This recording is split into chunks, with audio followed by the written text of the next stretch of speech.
असणारे चव्हाण साहेबांच्या समाधीचं दर्शन घेण्याच्या करता आलेले रायगडचे खासदार प्रांताध्यक्ष सुनील तटकरे, तालुक्याचे आमदार बाळासाहेब पाटील, फलटणचे आमदार दीपक चव्हाण, बँकेचे चेअरमन नितीन पाटील, पक्षाचे जिल्ह्याचे अध्यक्ष संजीवबाबा निंबाळकर, माजी आमदार आनंदराव पाटील, कार्याध्यक्ष अमित कदम, डॉक्टर अशोकराव गुजर, तसंच राजेंद्र लवंगरे, सचिन बेलागडे, निवास शिंदे, राजेश पाटील, सादिक इनामदार, सर्वच संघटनेमध्ये काम करत असणारे, उपस्थित असणारे सर्व मान्यवर, तालुका अध्यक्ष, इतर सर्व माझे पदाधिकारी, उपस्थित सर्व माझे विद्यार्थी विद्यार्थिनी, सर्व टीचिंग नॉन टीचिंग स्टाफ, पत्रकार मित्र, प्रतिष्ठित नागरिक आणि माझ्या बंधू भगिनींनो, मित्रांनो, सुरुवातीलाच मला उशीर झाल्याबद्दल मी दिलगिरी व्यक्त करतो. आज राज्याच्या 12-13 कोटी जनतेच्या वतीनं आधुनिक महाराष्ट्राचे शिल्पकार, पहिले मुख्यमंत्री महाराष्ट्राचे स्वर्गीय यशवंतराव चव्हाण साहेब यांना त्यांच्या 111व्या जयंतीच्या निमित्तानं मी वंदन करतो. त्यांच्या कार्याचं, त्यांच्या विचाराचं, त्यांच्या कार्यकर्तृत्व कृतज्ञतापूर्वक स्मरण करतो.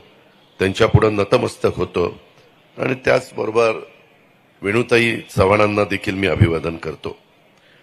स्वर्गीय यशवंतराव चव्हाण साहेबांची कर्मभूमी असलेल्या कराडमध्ये आल्यानंतर कुणी पण, कुठल्याही राजकीय पक्षाचा कार्यकर्ता असो, कुठलाही नागरिक असो, प्रीती संगमावरील त्यांच्या समाधीवर नतमस्तक झाल्यानंतर एक वेगळी ऊर्जा मिळते, एक वेगळी प्रेरणा मिळते आणि सामाजिक कार्य करताना, राज्य सरकारच्या माध्यमातून लोकहिताची कामं करताना ही ऊर्जा, प्रेरणा साह्यभूत अशा प्रकारची ठरते.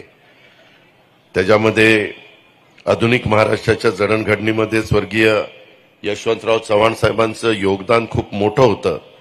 त्यांच्या दूरच्या दृष्टीतनं कृतिशील अशा प्रकारच्या विचारांच्यामुळेच आजचा प्रगत समृद्ध महाराष्ट्र घडलेला आहे. मग आपलं शेती असू द्यात, आपला उद्योग असू देत, व्यापार असू द्यात, शिक्षण असू द्यात, सहकार असू द्यात, सिंचन असू द्यात, आरोग्य असू द्या, अशा अनेक क्षेत्रामध्ये त्यांनी महाराष्ट्राच्या विकासाचा पाया भक्कम त्या ठिकाणी केलेला आहे आणि ह्या भागाचं प्रतिनिधित्व पण त्यांनी शेवटपर्यंत, त्या खासदार असेपर्यंत त्यांनी केलेलं होतं.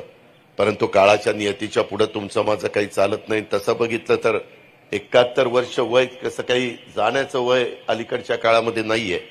परंतु वेणुताई निघून गेल्यानंतर खऱ्या अर्थाने चव्हाणसाहेब खचले आणि त्याच्यातनं चव्हाणसाहेब स्वतः सावरले नाही आणि नंतर आपल्याला सगळ्यांना चव्हाणसाहेब सोडून गेले.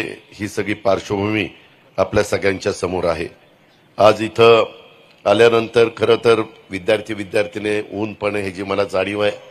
मला बाळासाहेबांनी विनंती केली की दादा, आदरणीय पी.डी. पाटील गौरव प्रतिष्ठानच्या वतीनं इथं एक कार्यक्रम दरवर्षी होत असतो आणि त्या कार्यक्रमामध्ये विद्यार्थी विद्यार्थिनी येतात, समूहगीत त्या ठिकाणी अर्पण करतात.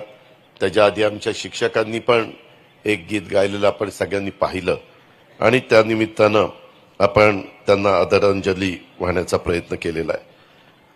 एकंदरीतच माझं स्वतःचं मत आहे की राजकारण, समाजकारणात किती उंचीवर कुणी पोचलं, चव्हाण साहेबांचं तर उदाहरण आहे, तरी त्यांची नाळ ही शेवटपर्यंत जनतेशी जोडली गेलेली होती.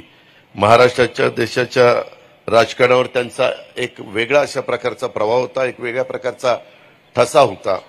दिल्लीला कुणी गेलं तर चव्हाण साहेबांचं घर उभ्या महाराष्ट्राला ते आपलं घर वाटायचं आणि एक रेसकोर्सला जाऊन सगळेजण चव्हाण साहेबांना भेटायचे आणि चव्हाण साहेब त्यांची प्रत्येकाची कामं करण्याचा प्रयत्न करायचे. चव्हाण साहेबांचा आणि वेणुताई यांच्यामधले संबंध अत्यंत जिव्हाळ्याचे होते, अत्यंत प्रेमाचे होते. त्यांच्यामधील जर पत्रव्यवहार हा तर मराठी भाषेतील एक अस्सल साहित्य प्रकार म्हणून पाहिला जातो. या पत्रातील भाषा आणि उभयतांमधील चर्चा सुद्धा आजही आपण ती पत्र वाचली तर वाचकांना असं समृद्ध अशा पद्धतीनं हे सगळं करते. साधी राहणी, कलेवर अतिशय प्रेम, लेखन, वाचन ह्याची जबरदस्त आवड, हे त्यांच्या व्यक्तिमत्वाचे वैशिष्ट्य आज पण आपल्याला सगळ्यांना भावतात. स्वर्गीय यशवंतराव चव्हाण साहेबांनी महाराष्ट्राला आपल्या कृतीतून सुसंस्कृतपणा, ज्याची आज खऱ्या अर्थाने महाराष्ट्राला गरज आहे, सगळ्याच आमच्या राजकीय लोकांनी, नेत्यांनी, कार्यकर्त्यांनी ते पाळलं पाहिजे की सुसंस्कृतपणा शिकवला. त्यांच्या सुसंस्कृतपणाची, यशवंत विचाराची राज्याला आज पण तितकीच गरज आहे. ही गोष्ट आजच्या दिवशी आवर्जून आपण सगळ्यांनी ध्यानामध्ये घेतली पाहिजे. समाजाला एकत्र एकसंघ ठेवून सर्वांना सोबत घेऊन राज्याच्या विकासाच्या दिशेने जाण्याची जबाबदारी आता आपल्या सर्वांची आहे. त्यासाठी यशवंत विचार आज सुद्धा तितकाच गरजेचा आहे आणि या विचारांना पुढे नेण्याचं आणि नव्या पिढीपर्यंत पोहोचवण्याचं काम आपल्याला सगळ्यांना करायचं आहे. माझ्या समोरची मुलं आज लहान आहेत, ते आता उद्याचे जबाबदार नागरिक होणार आहेत. आई वडिलांचं नाव मोठं करण्याच्या करता त्यांच्या विद्येला, त्यांच्या ज्ञानाला आपल्याला सगळ्यांना अधिक कसं मजबूत करता येईल, ज्ञानात अधिक भर कशी घालता येईल, याबद्दलचा पण प्रयत्न आपल्याला करायचा आहे. महाराष्ट्राला समृद्ध बनवणारा, एकत्र बांधणारा यशवंतराव चव्हाण साहेबांचा विचार समाजाच्या तळागाळापर्यंत रुजवण्याचं काम आणि वाढवण्याचं काम, नव्या पिढीपर्यंत पोहोचवण्याचा प्रयत्न आपण सगळ्यांनी केला पाहिजे. महाराष्ट्राला सामाजिक दिशा देण्याचं काम आपण सगळ्यांनी मिळून केलं पाहिजे अशी माझी स्वतःची अपेक्षा आहे. मला आठवतंय शताब्दी ज्यावेळेस झाली, शताब्दीच्या वेळेस आपण अनेक गोष्टी, म्हणजे मीच त्यावेळेस सहकार मंत्री होतो, अर्थमंत्री होतो आणि त्यावेळेस 100 कोटी रुपयाची कामं आपण त्यांच्या शताब्दीच्या दिवशी संपूर्ण महाराष्ट्रामध्ये करण्याचा प्रयत्न केलेला होता.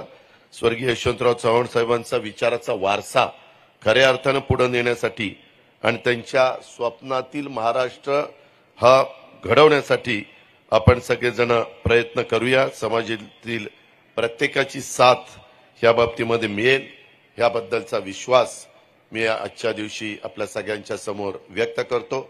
अतिशय उत्तम अशा प्रकारचं समूह गीत इथं माझ्या विद्यार्थ्यांनी सादर केलं, त्याबद्दल मी माझ्या विद्यार्थींचा पण, कराड परिसरामध्ये शिकणाऱ्या माझ्या सहकाऱ्यांचं पण मी मनापासून अभिनंदन करतो. तसंच शिक्षक वर्गांनी पण अतिशय चांगल्या प्रकारचं इथं गीत सादर केलं, त्याबद्दल त्यांना देखील मी मनापासून धन्यवाद त्या ठिकाणी देतो आणि पुन्हा यशवंतराव चव्हाण साहेबांच्या स्मृतीला अभिवादन करून माझे 2 शब्द संपवतो. जय हिंद, जय महाराष्ट्र.